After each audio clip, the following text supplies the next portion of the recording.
The night Joseph Enright almost quit the Navy forever was the same night he would change the course of World War II.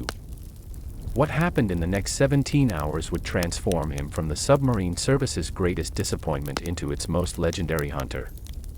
But this story begins not with triumph, but with the crushing weight of failure, and the men who refused to let it define him. Commander Joseph F. Enright stood alone on the bridge of USS Dace, watching the sun set over the Philippine Sea in October 1943.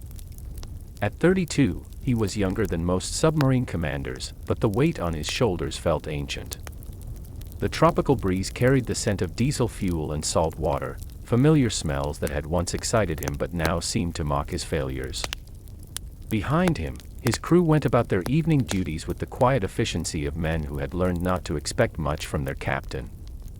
They were right not to point. 3 weeks earlier, Enright had done the unthinkable.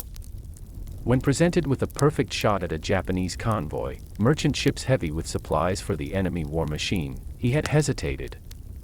The geometry was perfect, the range ideal, his torpedoes loaded and ready. Through the periscope, he had seen the lead freighter clearly, a 7,000-ton cargo vessel riding low in the water with war materials. The convoy was zigzagging, but predictably. His fire control party had calculated the perfect solution. All he had to do was give the order. But something inside him had frozen. Later, he would try to rationalize it. The destroyer escort had been closer than expected. The angle wasn't quite right. The torpedoes might have been spotted. But these were excuses, and everyone aboard Dace knew it. In that crucial moment, when submariner instinct should have taken over, Enright had let doubt creep into his mind. By the time he finally gave the order to fire, 40 seconds that felt like 40 minutes, the convoy had moved out of optimal range. 2 torpedoes missed entirely. 1 ran under the target without exploding. The 4th hit but failed to detonate properly. USS Dace returned to Pearl Harbor with 3 3/4 torpedoes remaining and a crew that wouldn't meet their captain's eyes. In the submarine wardroom, officers who had served under aggressive skippers like Mush Morton and Sam Dealey spoke in whispers about commanders who couldn't pull the trigger. Enright knew they were talking about him. But this was just the beginning of Enright's nightmare. The patrol report was brutal in its clinical language: no enemy vessels sunk. No enemy vessels damaged. No torpedoes expended effectively. Contact lost due to indecision in fire control. The report sat on Admiral Charles Lockwood's desk like an accusation. Lockwood, known as Uncle Charlie to his submarine skippers, had built the Pacific Submarine Force into the most effective naval weapon in the Pacific. He had no patience for commanders who couldn't execute when it mattered. The meeting in Lockwood's office was brief and devastating. The Admiral's quarters at Pearl Harbor overlooked the submarine piers, where sleek fleet boats came and went on missions that were slowly strangling Japan's maritime empire. Through the window, Enright could see USS Tang preparing for patrol under Dick O'Kane, already the most successful submarine skipper in the Pacific. The contrast was painful. "Joe," Lockwood had said, not unkindly but with the weight of command in his voice, "a submarine commander who won't pull the trigger is like a surgeon who won't cut. You're no good to your crew, and you're no good to the war effort. Those boys depend on you to make decisions when seconds count. If you can't do that, you have no business commanding a submarine in wartime." The words hit harder than any depth charge ever could. Enright had stared at his hands, remembering how they had trembled on the periscope grips during the crucial moment. "I know, sir. I request immediate relief from command." It was the most painful sentence he had ever spoken. Command at sea was everything to a career naval officer. To voluntarily give it up was professional suicide. But Enright knew Lockwood was right. In the unforgiving mathematics of submarine warfare, hesitation meant death, not just for him, but for every man under his command. Better to step aside than to lead good sailors to their graves through his own cowardice. The silence in Lockwood's office stretched for what seemed like hours. Finally, the Admiral opened a folder on his desk and pulled out a photograph. It showed a submarine crew standing proudly on their boat's deck, grinning at the camera. At their feet were painted symbols, Japanese flags representing ships they had sunk, brooms indicating clean sweeps of enemy convoys. "You see these boys, Joe?" They believed their skipper would bring them home safely and let them do their jobs effectively. That's what command is about, not just tactics or technology, but trust. The question is, can you earn that trust back? What Enright didn't know was that Admiral Lockwood had different plans.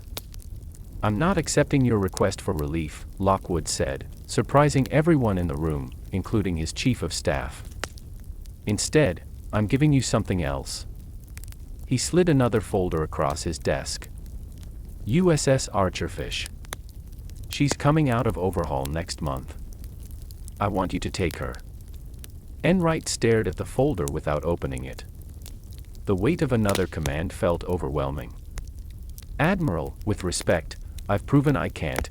"You've proven you're cautious," Lockwood interrupted, standing up and walking to the window that overlooked the harbor. "In peacetime, that might be a weakness. In war, properly channeled, it could be your greatest strength." Dick O'Kane is aggressive to the point of recklessness. It's gotten him more tonnage than any other skipper, but it's also going to get him killed one day. Mush Morton was the same way. Sometimes aggression wins wars. Sometimes it just gets good men killed. The Admiral turned back to face Enright. "What I need from you is something different. I need a commander who thinks before he shoots, who considers all the angles, who doesn't waste torpedoes on marginal targets. The question is, do you want to spend the rest of this war behind a desk, or do you want one more chance to find out what kind of commander you really are?" The answer would change everything. USS Archerfish was a Below-class submarine, 311 feet of welded steel and American engineering. She had been built in the Electric Boat Shipyard in Groton, Connecticut, launched in May 1943, and had already completed 3 successful war patrols under her previous commander, Lieutenant Commander George W. Kell. The boat had a solid reputation, not spectacular like Tang or Wahoo, but steady, reliable, professional. When Enright stepped aboard for the first time in November 1943, he could feel the skeptical eyes of her crew weighing him. The submarine service was small enough that everyone knew everyone else's business. Word traveled fast, and everyone knew about Dace, about the convoy that got away, about the commander who couldn't pull the trigger. The first person to meet him aboard was Chief Torpedo Man's mate Gordon Crosby. Crosby was a veteran of 4 war patrols, a man who had seen commanders come and go. He had served under skippers who brought home battle flags full of Japanese merchant ships, and he had served under skippers who brought home nothing but excuses. His handshake was firm, his manner respectful but reserved. In his eyes, Enright could see the question every enlisted man asks about a new commanding officer: will this man get us killed through incompetence, or will he bring us home with our heads held high? "Welcome aboard, Captain," Crosby said, his voice neutral. "Archerfish is a good boat with a good crew. We're ready to do our job." The unspoken, "if you'll let us," hung in the air between them. The executive officer, Lieutenant Commander Dave Bunting, was more diplomatic but equally cautious. A Naval Academy graduate 3 years behind Enright, Bunting had requested transfer to submarines after Pearl Harbor and had earned his dolphins on Archerfish's second patrol. He was competent, thorough, and clearly uncertain about his new captain's reputation. "Sir," Bunting said privately after the initial tour, "the crew is good. They know their jobs. They just need to know that when the time comes, you'll give them the chance to do those jobs." It was as diplomatic a way as possible to say, "Don't freeze up on us when it matters." But Enright was about to surprise everyone, starting with himself. The first patrol under Enright's command took Archerfish to the South China Sea in December 1943. It was textbook cautious, tracking Japanese merchants, gathering intelligence on enemy ship movements, maintaining patrol stations. They rescued 2 downbeat 25 airmen from a rubber raft after a raid on Formosa. The airmen, half dead from exposure and dehydration, recovered in Archerfish's tiny sick bay under the care of pharmacist's mate Second Class Robert Johnson. "You guys sure are a sight for sore eyes," One of the airmen told Enright as they transferred him to a PBY Catalina flying boat for evacuation. When we saw that periscope coming toward us, we figured we were either saved or about to be prisoners of war. They engaged no enemy vessels, fired no torpedoes. It was a patrol that accomplished its mission without drama, exactly what the crew had expected from their careful commander. When they returned to Midway Atoll for refit, the patrol report was professional but uninspiring, all assigned duties completed satisfactorily. No enemy contact engaged. The second patrol was different. Operating in the Luzon Strait in February 1944, Archerfish encountered a small Japanese convoy, 2 freighters escorted by an elderly destroyer. This time, when the moment came, Enright didn't hesitate. The fire control solution was perfect. Range 1,800 yards. Speed 12 knots. Angle on the bow 45 degrees port. Fire 1. Enright's voice was calm, decisive. Fire 2. Fire 3. The first torpedo struck the lead freighter amidships, breaking her back in a fountain of flame and smoke. The second torpedo caught the destroyer as she turned to counterattack, her bow disappearing in a white-hot explosion. The third torpedo ran deep under the second freighter, but the psychological effect was complete. The surviving merchant ship fled at maximum speed, her cargo of rubber and tin destined for Japanese factories now heading for the bottom of the South China Sea. Both enemy ships went down within 20 minutes.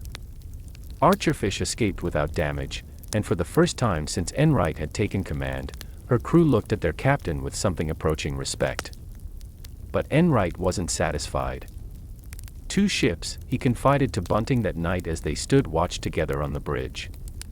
The submarine was running on the surface, charging batteries under a canopy of tropical stars. Small ones. That's not enough. Sir, it's a good start, Bunting replied carefully. He had begun to understand his captain's psychology, the way Enright demanded more of himself than anyone else could demand. A start, yes. But not redemption. Enright stared out at the dark water, his binoculars hanging around his neck. I need to prove to myself, to everyone, that I can do this job when it really matters. When the stakes are highest. When there's no room for doubt or hesitation. In the months that followed, Archerfish completed 2 more patrols under Enright's command. His reputation began to evolve from cautious to methodical. He sank 4 more Japanese vessels, another destroyer, 2 freighters, and a tanker, without losing a single man or sustaining significant damage. His torpedo usage was economical, his tactical approach was conservative but effective. But still, he wanted more. By the fall of 1944, the Pacific War had reached a critical juncture. American forces were closing in on Japan itself, and the enemy was growing desperate. Intelligence reports spoke of new superweapons being rushed to completion, massive battleships, advanced aircraft, secret technologies that might turn the tide. Among these rumors was talk of a new aircraft carrier, larger than anything the world had ever seen, a ship so massive it could carry enough aircraft to challenge American air superiority over the Pacific. The rumors were largely dismissed by Allied intelligence. Surely the Japanese, with their industrial capacity being pounded by B-29 raids, couldn't construct such a vessel. Surely their merchant marine, being systematically destroyed by submarines like Archerfish, couldn't supply the materials for such an undertaking. They were wrong on both counts. November 28, 1944. USS Archerfish surfaced in the gathering dusk, 30 miles south of Tokyo Bay. The submarine had been assigned lifeguard duty, waiting to rescue American aircrews from a planned B-29 bombing raid on the Musashino aircraft plant near Tokyo. It was routine work, necessary but unglamorous. Submarines were often used as rescue platforms, positioned along the routes that damaged bombers might take on their way back to bases in the Marianas. The weather forecast had been marginal all day, low clouds, poor visibility, gusting winds.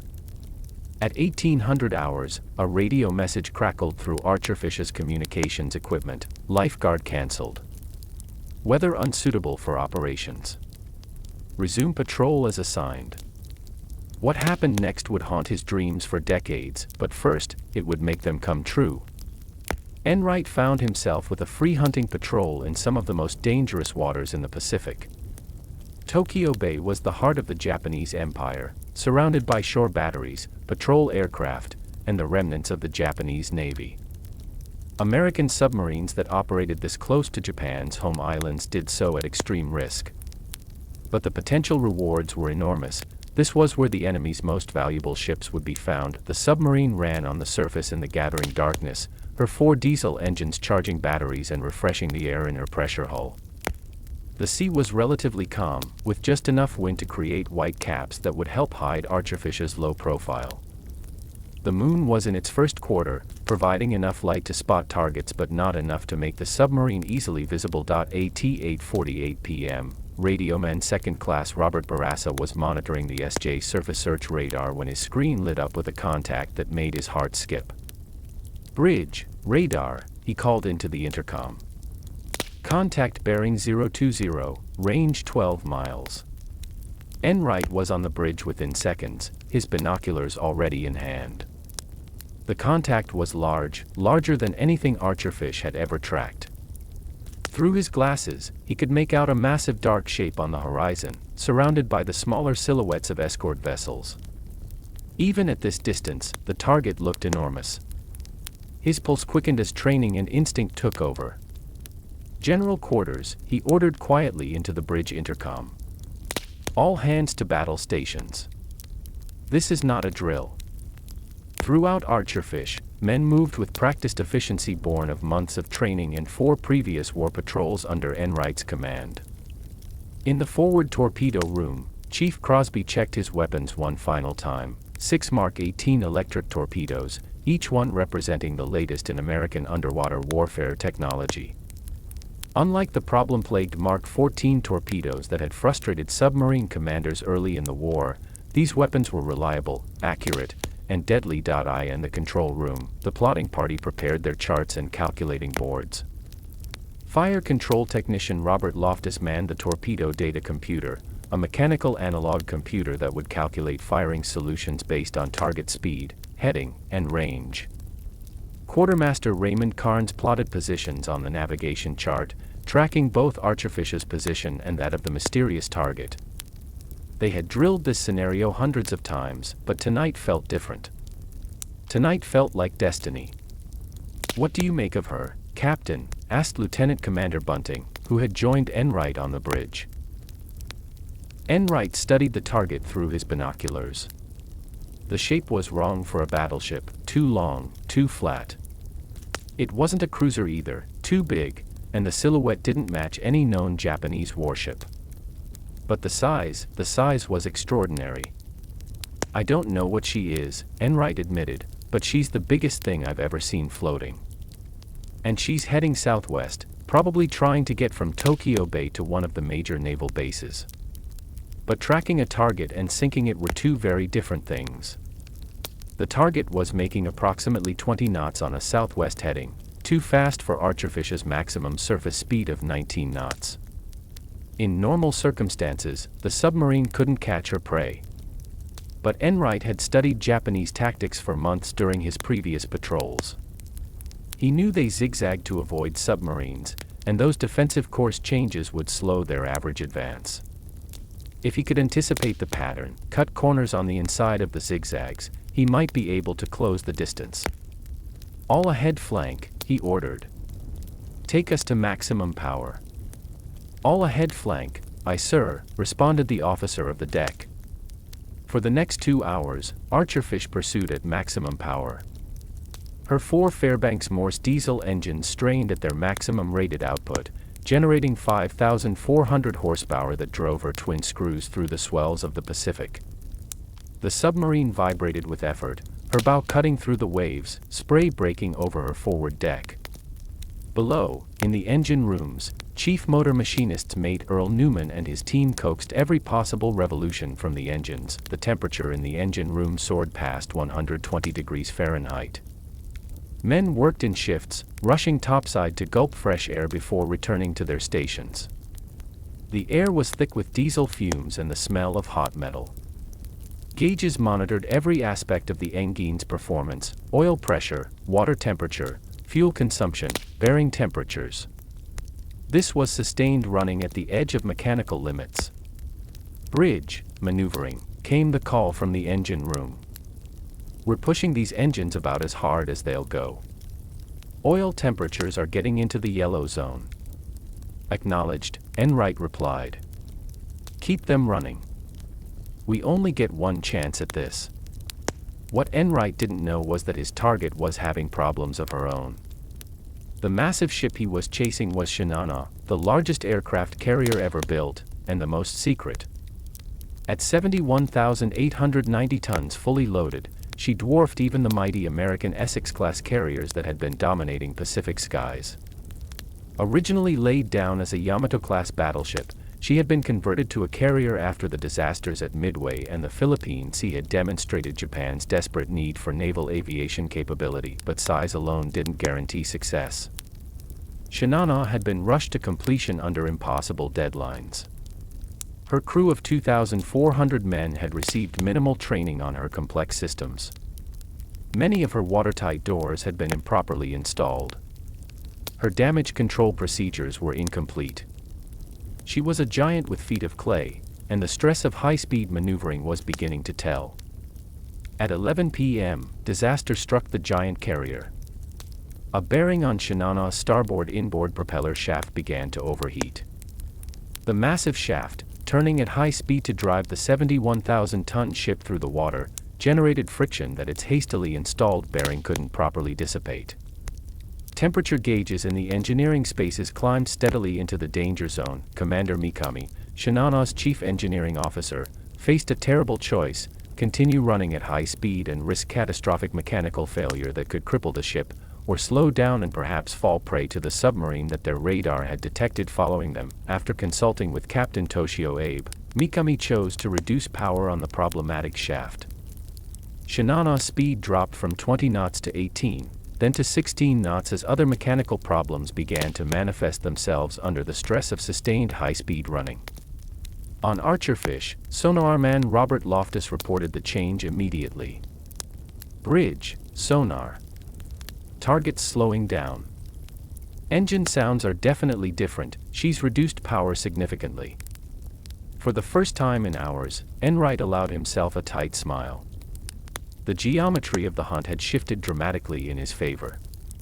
But he was still too far away for a reliable torpedo attack, at least 8,000 yards, well beyond the effective range of his Mark 18 torpedoes. And dawn was only 6 hours away. In daylight, Archerfish would be vulnerable to air attack from the numerous Japanese bases that dotted the home islands. If he was going to strike, it had to be soon. But first, he had to get much closer. At 2 a.m. on November 29th, the deadly game had been playing out for over 5 hours. Archerfish had closed to 7,000 yards, still too far for a reliable torpedo shot, but close enough that Enright could make out details of his target through the submarine's periscope. What he saw took his breath away. The ship was enormous, easily twice the size of any aircraft carrier he had ever seen. Her flight deck seemed to stretch endlessly, her island structure rising like a steel skyscraper from her starboard side. Even in the dim moonlight, he could make out aircraft spotted on her deck, though whether they were operational planes or decoys was impossible to tell at this distance. This wasn't just another enemy vessel. This was a prize beyond his wildest dreams. But as he watched through the periscope, plotting her movements with the methodical patience that had become his trademark, Enright began to discern a pattern. Despite the seemingly random course changes of her zigzag, Shinana consistently returned to a base heading of 210 degrees southwest, directly toward the major naval base at Kure. If he could position Archerfish ahead of that track, if he could predict exactly when she would steady up on her base course, he would have his shot. It would require precision timing, careful maneuvering, and a degree of tactical patience that few submarine commanders possessed. This was exactly what Admiral Lockwood had meant about channeling caution into strength. Take her down to radar depth, Enright ordered. Make your depth 60 feet. Archerfish slipped beneath the surface with practiced efficiency, her main ballast tanks flooding with carefully controlled amounts of seawater. At 60 feet, only her periscope and radar antenna remained above the surface. This reduced her speed significantly. Submerged, she could make only 8 knots compared to 19 knots on the surface, but it made her virtually invisible to the enemy's lookouts. She was now truly a hunter in the darkness, invisible but watching, patient but deadly. On Shinano's bridge, the mood was becoming increasingly tense. Captain Toshio Abe was a veteran of the Guadalcanal campaign, a man who had seen American submarines sink dozens of Japanese warships and transports. He knew their tactics, their patience, their deadly efficiency. The submarine contact that his radar operators had been tracking for hours represented everything he feared most about American undersea warfare. "Why hasn't it attacked yet?" asked Commander Shintani, Shinano's air officer. "It's been following us for over 5 hours. American submarines usually strike within an hour of making contact." Captain Abe studied the tactical plot, his mind working through the possibilities. Either it's calling in other boats, coordinating a wolf pack attack, or it's being unusually patient, waiting for the perfect setup. He turned to his communications officer. "Any other submarine contacts reported in this area?" "No, sir. Radio intelligence indicates this is likely a single boat." The answer was somehow more troubling than the prospect of multiple attackers. A single submarine that displayed this degree of tactical patience suggested a commander of unusual skill and experience. Abe had encountered such skippers before, methodical, calculating, deadly. They were the ones who sank the most tonnage and lived to tell about it. At 2:56 a.m., fate intervened in the deadly game of cat and mouse. Isokaze, the lead destroyer in Shinano's screen, spotted what her lookouts believed was a periscope breaking the surface 2,000 yards off the starboard bow. The sighting was brief, just a glimpse of something that might have been a periscope feather, but in these waters, any unidentified contact was assumed to be hostile. Without waiting for orders from the flagship, Isoka's captain made a decision that would alter the course of history. "All ahead flank," ordered Commander Masamichi Terachi. "Come left to 270. Sound general quarters." Isoka's bow wave rose white in the darkness as she accelerated to 35 knots, her turbines screaming at maximum power. The destroyer's sonar operator began active pinging, sending sound waves through the water in search of the submarine that had been stalking their charge for the past 6 hours. On Archerfish, sonarman Loftus's voice cracked with alarm as the underwater sound waves reached his hydrophones. "High-speed screws. Destroyer bearing 340, closing fast." "She's pinging." Enright had perhaps 30 seconds to make a decision that would determine not only the fate of his submarine and crew, but potentially the outcome of the entire engagement. Crash dive to 400 feet and probably lose his target forever, or hold his shallow depth and risk detection and death under a barrage of depth charges. The old Enright, the one who had hesitated with Dace, might have dove deep and waited for safety.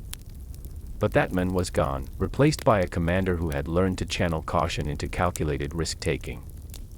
"Steady as she goes," he ordered with a calmness that surprised even himself. "All stop. Rig for silent running. All hands remain quiet."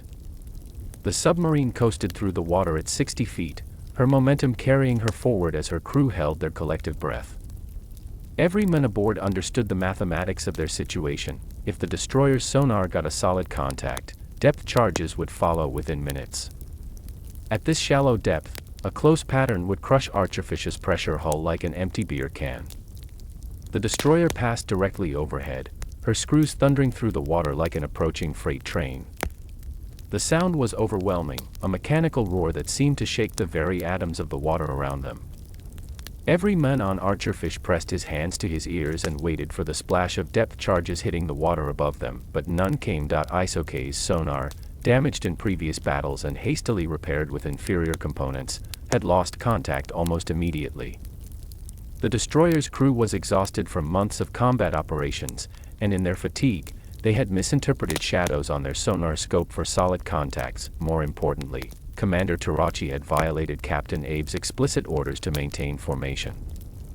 An angry signal from Shinano's bridge ordered Isoke's back into position immediately, threatening disciplinary action if she abandoned her screening station again. The moment Isoke's turned away, Enright seized his opportunity. "Up periscope," he ordered quietly. "Bring us back to periscope depth." The periscope broke the surface just in time. Shinano was still there, still on course, and, most crucially, now only 4,000 yards away. The carrier had maintained her base course while her escort had chased phantoms, unwittingly closing the range to Archerfish by nearly half. For the first time since assuming command of Archerfish, Joseph Enright found himself in the position he had dreamed of for over a year, with a perfect firing solution on the target of a lifetime. The opportunity he had waited for all night, all his career, was finally at hand.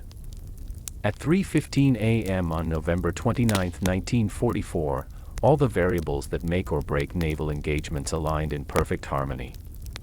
Shinano steadied on her base course of 210 degrees southwest. She was broadside to Archerfish, presenting the largest possible target profile. Range, 1,400 yards. Speed, 16 knots. Track angle, 90 degrees starboard. In submarine warfare textbooks, it would later be called the perfect firing solution, the kind of setup that submarine commanders dream about but rarely encounter in the chaos of actual combat. Enright made his final observations through the periscope, and what he saw defied belief. The carrier filled his entire field of view, a cliff of steel rising from the dark water. Her flight deck stretched nearly 900 feet, longer than 3 football fields. Her island structure towered above the water like a steel skyscraper, bristling with radio antennas and gun mounts. Along her flight deck, he could make out the shapes of aircraft, though in the moonlight it was impossible to tell whether they were operational planes or wooden decoys, but it was her sheer size that took his breath away. In 3 years of submarine warfare, Enright had sunk Japanese destroyers, cruisers, freighters, and tankers. He had seen photographs of enemy battleships and carriers. But nothing had prepared him for the reality of this monster ship filling his periscope view. "Jesus Christ," he whispered, his professional composure momentarily shaken. "She's enormous." This was the moment that would define not just his career, but his entire life. Every submarine commander in the Pacific Fleet dreamed of such a target. The largest warship any American submarine had ever engaged was the heavy cruiser Otago, sunk by USS Darter at the Battle of Leyte Gulf just weeks earlier. Otago displaced 13,400 tons. The ship in Enright's periscope was at least 5 times larger. "Torpedo room, control," Enright spoke into the intercom, his voice steady despite the magnitude of the moment. "Stand by for final bearing and shoot." In the forward torpedo room, Chief Crosby made his final checks on the 6 Mark 18 electric torpedoes loaded in Archerfish's forward tubes. Each weapon was 20 feet long, weighed 3,200 pounds, and carried a 643-pound Torpex warhead, enough explosive power to crack the hull of any ship afloat. Unlike the troubled Mark 14 torpedoes that had frustrated American submarines early in the war, the Mark 18s were reliable, accurate, and deadly. "Torpedoes ready in tubes 1 through 6, Captain," Crosby reported, his voice carrying decades of experience and absolute confidence in his weapons. In the control room, the fire control party made their final calculations. Lieutenant Bob Cousin, the torpedo data computer operator, fed the final target parameters into his mechanical calculating machine. Bearing, 346 degrees. Range, 1,400 yards. Target speed, 16 knots. Target course, 210 degrees.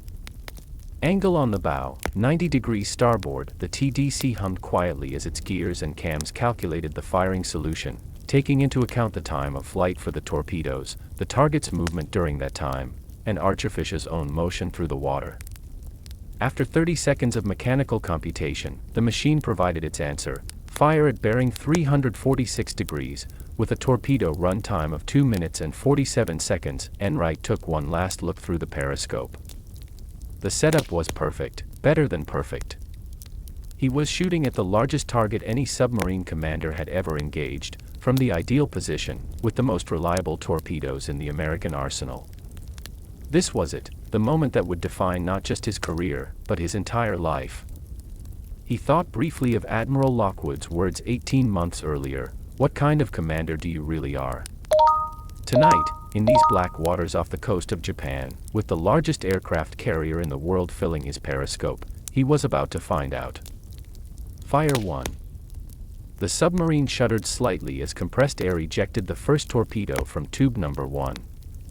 In the forward torpedo room, Chief Crosby counted off 20 seconds on his stopwatch. Fire 2. Another shudder, another torpedo racing through the dark water toward its target. Fire 3. The third weapon left its tube with mechanical precision. Fire 4. And the fourth. In less than 90 seconds, Enright had fired 4 torpedoes at the largest warship target any submarine commander had ever engaged. The weapons ran straight and true, their electric motors whisper quiet, their tracks invisible in the dark water. All ahead full. Enright ordered immediately. Take her deep. Make your depth 400 feet. Rig for depth charge attack. As Archerfish dove toward the safety of deep water, her crew counted the seconds.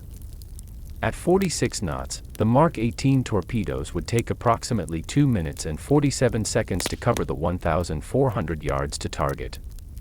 2 minutes and 47 seconds that would seem like 2 hours and 47 minutes to every man aboard the Submarine.I in the control room. Chief of the watch William Reeves called out the submarine's depth as she descended, passing 100 feet, 150, 200 feet, throughout the boat, men secured for depth charge attack, stowing loose gear, bracing themselves for the shock waves that would inevitably follow either a hit or a miss. If the torpedoes found their mark, the Japanese escorts would respond with everything they had. If the torpedoes missed, the escorts would still respond with everything they had. Either way, the next few hours would determine whether Archerfish lived or died. At 2 minutes and 45 seconds after firing, Enright stopped counting. At 2 minutes and 52 seconds, every man aboard felt the first distant rumble through the water, the unmistakable shock wave of a torpedo detonation, then another. And another. And another. 4 hits. At 3:17 a.m., Seaman First Class Sugimoto was standing watch on Shinano's starboard side, near the massive carrier's island structure. The night watch was always the most dangerous time, when American submarines preferred to attack, when lookouts were tired and less alert, when the darkness provided perfect cover for underwater predators. Sugimoto had been at sea for less than 6 months, but he had already learned to trust his instincts. When he saw white streaks in the water approaching the ship, his mind initially couldn't process what he was seeing. Phosphorescence. Dolphins. Some kind of maritime phenomenon he didn't understand. Then training and terror took over in equal measure. Torpedoes, he screamed into the darkness, his voice carrying across Shinano's massive flight deck. Torpedoes in the water. Starboard side. 4, no, 5, multiple torpedoes approaching. On the bridge, Captain Abe heard the cry and rushed to the starboard bridge wing, his binoculars already in hand. Through the lenses, he could see them clearly now, 4 white wakes converging on his ship like the fingers of death itself. The torpedoes were perhaps 200 yards away and closing at 46 knots. He had perhaps 15 seconds to react. Hard left rudder, he shouted to the helmsman. All engines emergency full ahead. Sound general quarters. But 71,000 tons of aircraft carrier doesn't change direction quickly. Shinano's rudder swung hard over, and her massive propellers began to bite deeper into the water as her engineers pushed the turbines to emergency power. But the laws of physics and the momentum of her enormous mass worked against her. She began to turn, slowly, agonizingly slowly, but not fast enough. The first torpedo struck Shinano on her starboard side, just aft of her island structure. The 643-pound Torpex warhead detonated with tremendous force, blowing a hole in her hull that would have instantly sunk a smaller warship. The explosion sent a column of water, flame, and steel fragments hundreds of feet into the air. But this was just the beginning. The second torpedo hit 20 feet further aft, rupturing fuel lines and flooding compartments that hadn't even been properly sealed during her rushed construction. The third torpedo struck near her stern, damaging her steering mechanism and flooding her aft engine room. The fourth torpedo, fired at the perfect spread angle, detonated amidships, directly beneath her armored flight deck. In less than 10 seconds, 3 of Enright's 4 torpedoes had found their mark. The fourth weapon ran deeper than intended and passed harmlessly under Shinano's keel, but 3 hits from 643-pound warheads were more than sufficient to doom even the world's largest aircraft carrier. The impact threw men to the deck throughout the massive ship. In the engine rooms, turbines weighing hundreds of tons jumped on their foundations, their carefully balanced rotors thrown out of alignment by the tremendous shock. Electrical systems that had been hastily installed during her rushed construction shorted out, plunging entire sections of the ship into darkness. Steam lines ruptured, filling compartments with scalding vapor. Most critically, the explosions ruptured watertight bulkheads that should have contained flooding to the damaged areas. Shinano's hasty construction had left many of these supposedly watertight barriers with improper sealing, inadequate bracing, and structural weaknesses that became catastrophic under the stress of combat damage. Water began pouring into the ship at a rate of thousands of tons per minute. The list to starboard started immediately, first 5 degrees, then 10, then 15 as the Pacific Ocean claimed its largest victim. This was where Shinano's rushed construction would prove fatal. Captain Abe ran from compartment to compartment, trying to assess the damage and coordinate his crew's response. What he found was chaos. Many of his men didn't know their battle stations because they hadn't had time to properly learn the ship's layout. Damage control equipment had been improperly installed or was missing entirely. Pumping systems that should have been able to handle flooding were either not functioning or not powerful enough for damage of this magnitude. In the Forward Damage Control Center, Lieutenant Commander Okita tried to get reports from throughout the ship. The news was uniformly grim: forward engine room flooding rapidly. Pumps cannot keep up. Starboard fuel bunkers ruptured. Oil spreading through lower decks. Electrical power lost to sections 7 through 12. Steering control damaged. Ship not responding to helm. As the reports poured in, Abe realized the terrible truth: his ship was dying. 400 feet beneath the surface, USS Archerfish rigged for silent running and waited for the inevitable counterattack. The submarine hung motionless in the dark water, her crew hardly daring to breathe as they listened to the sounds of destruction filtering down from above. Enright stood in the control room, his hands clasped behind his back, listening intently to the underwater symphony of a ship in her death agony. The distant rumble of secondary explosions, the groaning and cracking of steel under tremendous stress, the sound of thousands of tons of machinery shifting and breaking, all of it told the story of a successful torpedo attack. But the celebration would have to wait. Above them, the 3 Japanese destroyers that had been screening Shinano were racing back and forth in a fury of revenge and desperation. Isokaze, Yukikaze, and Hamikaze had immediately detected the torpedo explosions and begun an aggressive counterattack against the submarine they knew was responsible. Sonar contact. High-speed screws bearing 270. Another contact. Bearing 090. Multiple destroyers converging on our position. The Japanese destroyers spread out in a search pattern, their sonar operators pinging frantically as they tried to locate Archerfish in the dark water. Each ping sent acoustic energy through the ocean, creating echoes that trained operators could interpret to reveal a submarine's location, depth, and movement. But finding a submarine 400 feet down in the middle of the night was like looking for a needle in a haystack. The first pattern of depth charges exploded at 3:45 a.m.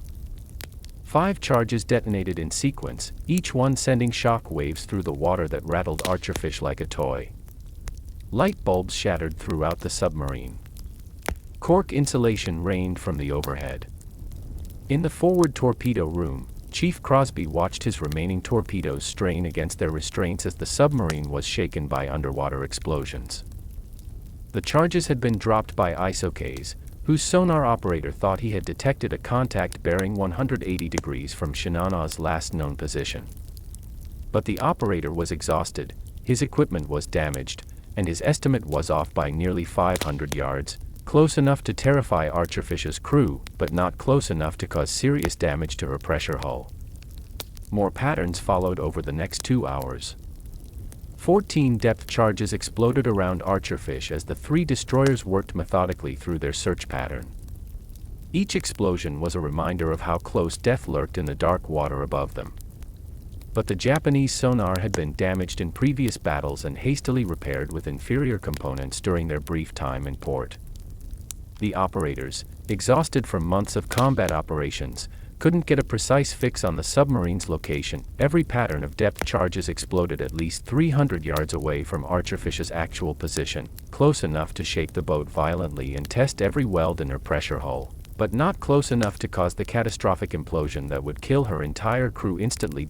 In the submarine's control room, Chief of the Watch Reeves monitored the boat's condition with practiced calm. "No serious damage reported, Captain. Some light bulbs shattered, minor leaks in the air conditioning system, but the pressure hull is sound." As dawn broke on November 29, 1944, the sounds above grew distant. The destroyers had given up their hunt and returned to their dying flagship. Whatever they hoped to accomplish by rescuing survivors or attempting damage control was more important than continuing to search for a submarine that had seemingly vanished into the depths of the Pacific. When Enright finally brought Archerfish back to periscope depth at 6 a.m., he raised the periscope cautiously, expecting to see the massive carrier still fighting for her life on the horizon. The ocean was empty. Whatever had happened to Shinano during the hours that Archerfish had spent under attack, the giant carrier was gone. The largest warship ever sunk by a submarine had disappeared beneath the waves, taking with her not just 1,080 souls, but Japan's last hope for naval aviation supremacy in the Pacific. While Archerfish endured her underwater ordeal, Shinano was fighting a losing battle against the sea itself and the inexorable laws of physics. The 3 torpedo hits had caused catastrophic flooding that her incomplete damage control systems couldn't begin to handle, but it was progressive flooding, the phenomenon where water finds new paths through damaged bulkheads and spreads throughout a ship, that sealed her fate. Captain Abe had tried everything within his power and training to save his command. He ordered counter-flooding in undamaged compartments to correct the steadily increasing list to starboard. He had his crew jettison aircraft, ammunition, and equipment from the flight deck to reduce the ship's weight and raise her waterline. He set course for the nearest land, the Isa Peninsula, hoping to beach the ship in shallow water before she sank completely. But every measure he took only delayed the inevitable. The fundamental problem was that Shinano had been rushed to completion under impossible wartime deadlines.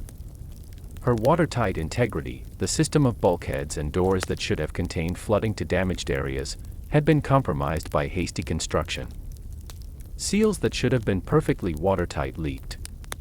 Doors that should have held back the ocean warped under pressure and let water through.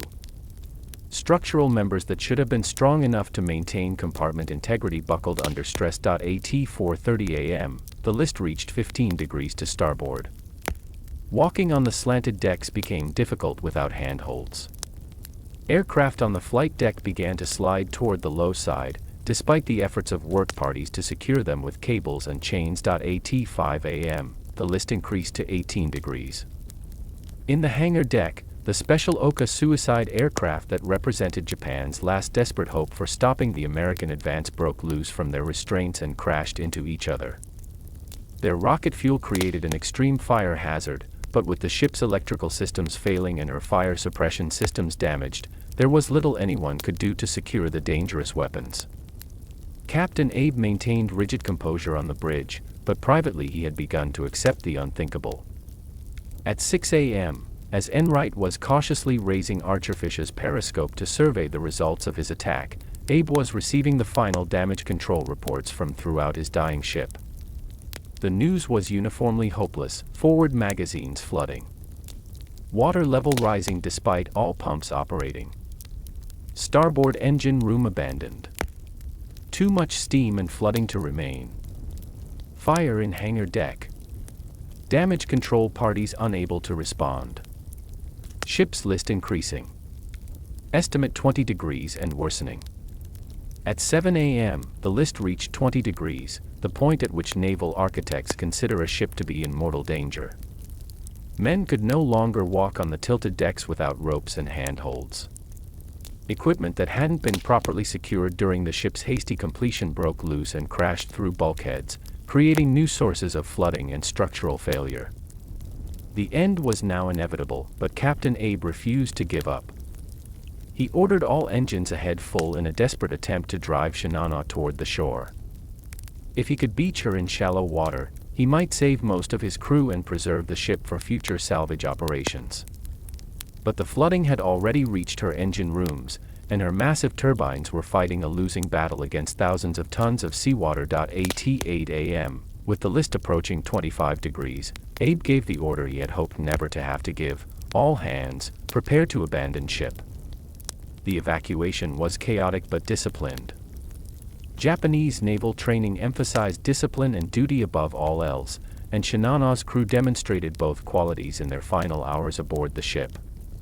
Sailors formed human chains to pass life preservers and emergency equipment to the lower side of the ship. Work parties launched life rafts and prepared rescue lines for men who couldn't swim, a common situation in the Japanese Navy, where many sailors were recruited from inland areas and had never learned to swim. The ship's medical staff worked frantically to evacuate wounded men from the sick bay. The chaplain led prayers on the tilting flight deck. In the communications center, radio operators continued sending distress signals even as seawater began to flood their compartment. Many men made the decision to go down with their ship rather than face the shame of defeat and capture. In Japanese military culture, losing such a valuable warship on its maiden voyage was a dishonor that could never be lived down. Some sailors tied themselves to their stations, others simply refused to leave their posts when the abandoned ship order was given. Captain Abe was among those who chose duty over survival. As Shinano rolled over onto her side at 10:30 a.m., he stood at attention on the bridge wing, saluting the Imperial Japanese Navy ensign that would go down with his ship. Witnesses among the survivors later reported that he remained in perfect military posture even as the water rose around him, his hand raised in salute until the waves closed over his head. At 10:57 a.m., exactly 17 hours after leaving Yokosuka Naval Base for what was supposed to be a routine transfer to Kure, Shinano disappeared beneath the waves of the Pacific Ocean. She took with her 1,080 officers and men, including her captain, her air group commander, and hundreds of specialists who had been trained specifically to operate the world's largest aircraft carrier. The largest warship ever built had become the largest warship ever sunk by a submarine. Of her total crew of 2,515 officers and men, 1,435 were rescued by the accompanying destroyers and eventually returned to Japan to face the questions, investigations, and shame that accompanied such a catastrophic defeat. But their rescue came at a cost. While the destroyers were picking up survivors, they weren't hunting for the submarine that had caused the disaster. USS Archerfish escaped without a scratch. USS Archerfish remained submerged for 12 more hours after the depth charge attack ended, finally surfacing after dark on November 29. Enright's caution, once seen as a weakness, had saved his ship and crew from the vengeful counterattack that might have followed an earlier surfacing. When Archerfish's periscope finally broke the surface in the gathering dusk, Enright conducted a careful sweep of the horizon. The ocean was empty, no sign of the giant carrier, no sign of her escorts, no sign that one of the most significant naval engagements of the Pacific War had taken place here less than 24 hours earlier. Only then did Enright allow himself to believe what his crew had been whispering about all day. They had sunk the largest target any American submarine had ever engaged, and they had survived to tell about it. He immediately composed a radio message that would electrify the Pacific Fleet. From USS Archerfish to Kamsapak classification, secret urgent sunk 1 large CV, position 32-00N, 137-00E, Archerfish sends. The message was transmitted on the Submarine Force's high-frequency radio network, encrypted with the latest codes and bounced off the ionosphere to reach Admiral Lockwood's headquarters at Pearl Harbor. The response was immediate and skeptical. Large aircraft carriers were the most valuable targets in the Pacific, heavily defended by multiple escort ships, aircraft patrols, and shore-based defenses. They were also extremely difficult to sink. American carriers had absorbed dozens of bombs and torpedo hits and remained afloat. The idea that a single submarine had sunk a large carrier seemed almost impossible to believe. But as intelligence reports filtered in over the following days, the magnitude of Enright's achievement became clear. Radio intercepts from Japanese naval communications revealed frantic messages about a major warship lost to submarine attack. Aerial reconnaissance photographs showed unusual activity at Japanese naval bases, with destroyers returning from unscheduled missions and rescue operations. Most telling of all, Japanese radio traffic suddenly went silent about a ship that intelligence officers had been tracking through construction reports and agent networks, a ship designated Hull Number 110, later identified as Shinano. The news reached Admiral Lockwood on December 1, 1944, 3 days after the attack. He was in his office at Pearl Harbor, reviewing patrol reports from across the Pacific, when his intelligence officer brought him a folder marked Eyes Only. "Admiral," the intelligence officer said, "we've confirmed it.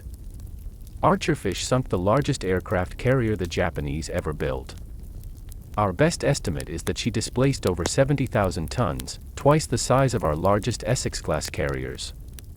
Lockwood set down his coffee and stared at the report. In 3 years of submarine warfare, American submarines had sunk Japanese battleships, cruisers, destroyers, and dozens of aircraft carriers. But nothing approaching this size had ever been successfully engaged by a single submarine. His gamble on a failed commander had paid dividends beyond anyone's wildest expectations. When Archerfish returned to Guam on December 15, 1944, she was greeted by the entire submarine squadron. Word of her achievement had spread throughout the Pacific Fleet, and every submarine sailor wanted to see the boat that had accomplished the impossible. Admiral Lockwood personally flew from Pearl Harbor to congratulate the crew. As the Admiral came aboard Archerfish, he was struck by the quiet professionalism of her crew. There was no boasting, no celebration, just the steady competence of men who had done an extraordinary job and knew it. Chief Crosby showed him the forward torpedo room, where 2 empty tubes testified to the accuracy of their attack. Lieutenant Commander Bunting walked him through the control room, explaining how they had tracked their target for hours before achieving the perfect firing position. But it was his conversation with Enright that meant the most to Lockwood. As they stood together on Archerfish's bridge, overlooking the harbor where dozens of submarines came and went on their deadly missions, Lockwood asked the question that had been bothering him since receiving the patrol report. "Joe, what was different this time? What made this patrol different from that first command on Dace?" Enright was quiet for a long moment, looking out at the other submarines in the harbor. "I stopped trying not to fail," he finally said. "With Dace, I was so afraid of making a mistake that I made the biggest mistake of all. I didn't act when I should have. This time, I focused on doing the job right instead of worrying about doing it wrong."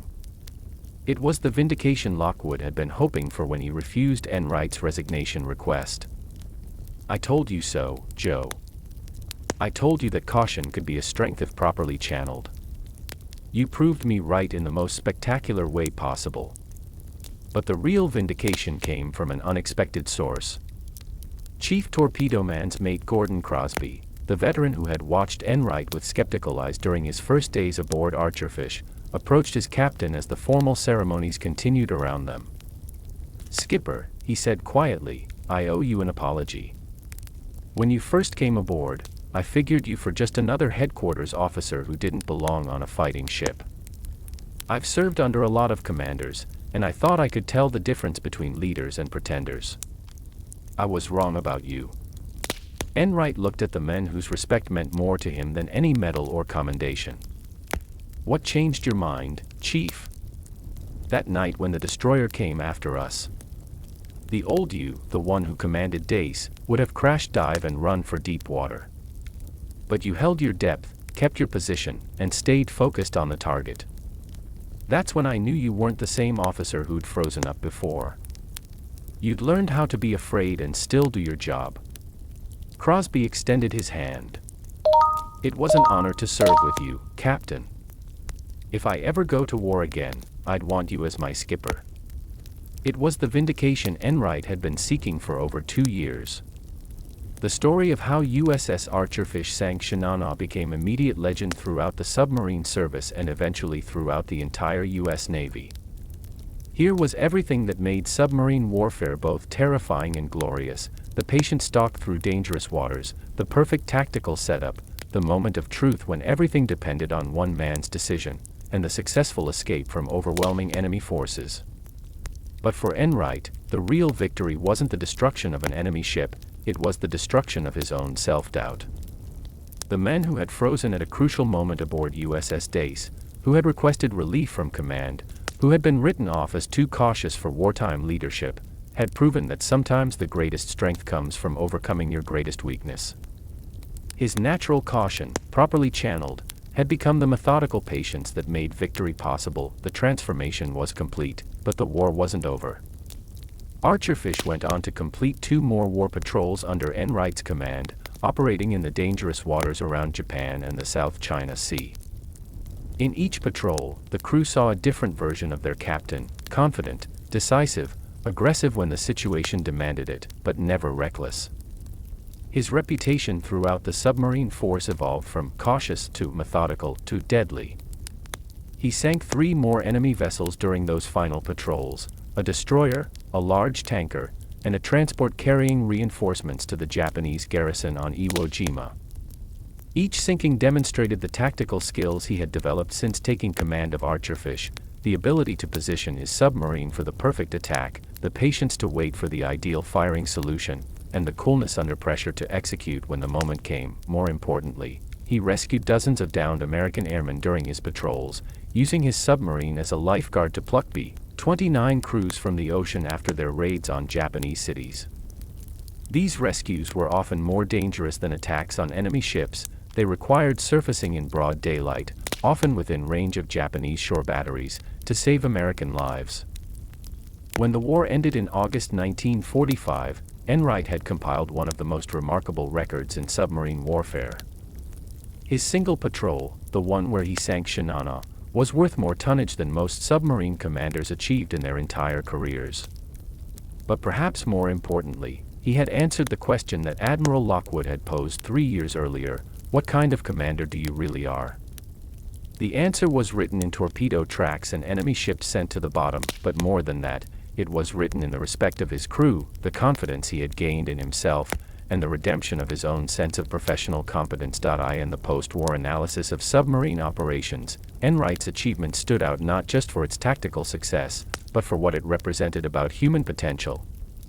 Military historians studied his case as an example of how failure, properly understood and addressed, could become the foundation for extraordinary success.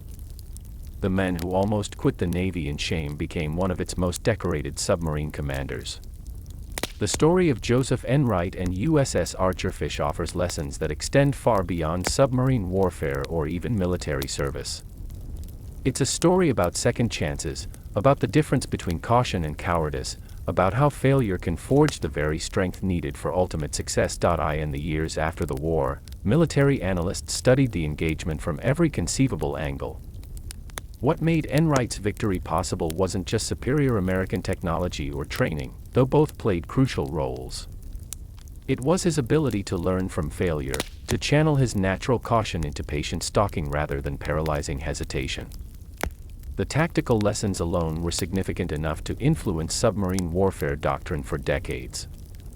Enright's approach to the perfect firing solution became textbook submarine warfare: the careful tracking of the target, the patient maneuvering to achieve optimal position, the split-second timing of the torpedo spread, and the disciplined escape to deep water.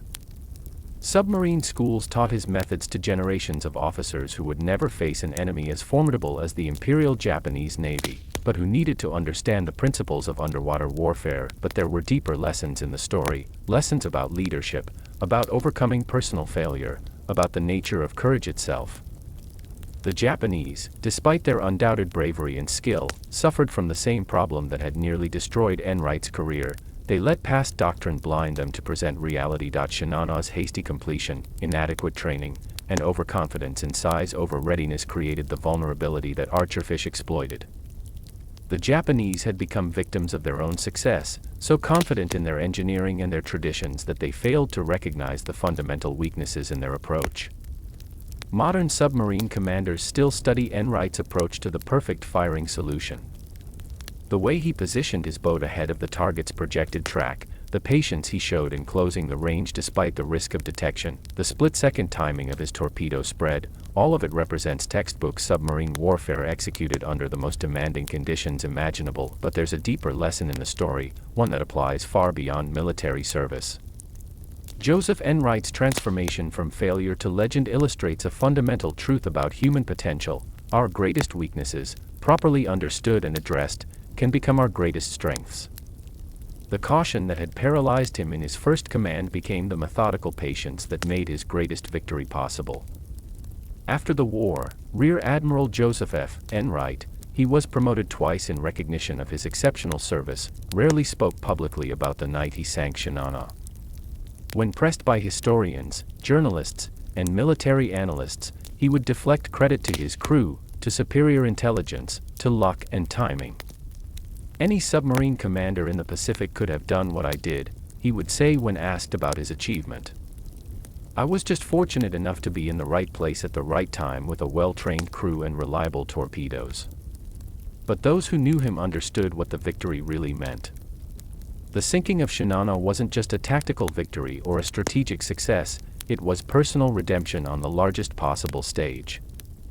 For a man who had doubted his own courage, who had seen his career nearly destroyed by a moment of hesitation, the opportunity to prove himself against the largest target any submarine had ever engaged was a gift beyond measure. He used that gift perfectly, with a precision and professionalism that validated not only his own abilities, but Admiral Lockwood's faith in giving him a second chance. In his later years, serving in various shore assignments and eventually reaching flag rank, Enright became known as a mentor to younger officers. He would tell them, "The difference between a good commander and a great one isn't the absence of failure, it's what you do after you fail. Do you let it define you, or do you let it teach you?" His own career was living proof of that philosophy. The failure aboard USS Dace had taught him lessons about leadership, about decision-making, about the nature of command itself that he never could have learned from success alone. The shame and self-doubt he experienced after the first failed patrol forged the determination and methodical approach that made his later success possible. When he retired from the Navy in 1963, Enright's service record included not just the sinking of Shinano, but a distinguished career in submarine development, anti-submarine warfare, and naval strategy. He had helped design the submarines that would patrol the seas during the Cold War, had trained the officers who would command them, and had contributed to the strategic thinking that kept America's submarine force at the cutting edge of naval technology. But none of those later achievements meant as much to him as that single night in November 1944. For Joseph Enright, November 29, 1944, represented the moment when everything changed, when failure became the foundation of greatness, when caution became deadly patience. When a man who had almost given up on himself discovered who he really was. It took exactly 17 hours and 1,400 yards of Pacific Ocean for Joseph Enright to complete his transformation from the submarine service's greatest disappointment into its most legendary hunter. The journey from failure to redemption was measured not just in miles traveled or enemies sunk, but in the distance between doubt and confidence, between hesitation and decisive action, between the men he had been and the men he became.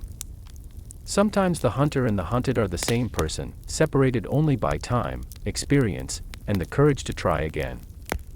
On November 29, 1944, at 10:57 a.m., the largest aircraft carrier ever built slipped beneath the waves of the Pacific Ocean, taking with her not just 1,080 souls, but Japan's last hope for naval aviation supremacy. She had been sunk by 4 torpedoes fired from USS Archerfish, commanded by a man who had once requested relief from command because he thought he lacked the courage to lead. Joseph F. Enright proved that night that failure is not final, it's preparation. In the dark waters off Japan, he discovered that sometimes the greatest victories come not from those who never fail, but from those who learn to fail forward, using each setback as a stepping stone toward ultimate success. the men who almost quit became the men who couldn't be stopped. That's the real lesson of Shinana and Archerfish, not that some people are born heroes, but that heroes are forged in the crucible of failure, refined by experience, and ultimately defined not by their moments of weakness, but by their determination to overcome them. In the end, Joseph Enright didn't just sink the largest warship ever destroyed by a submarine. He sank his own doubts, his own fears, his own limitations, and in doing so, he became the commander he was always meant to be.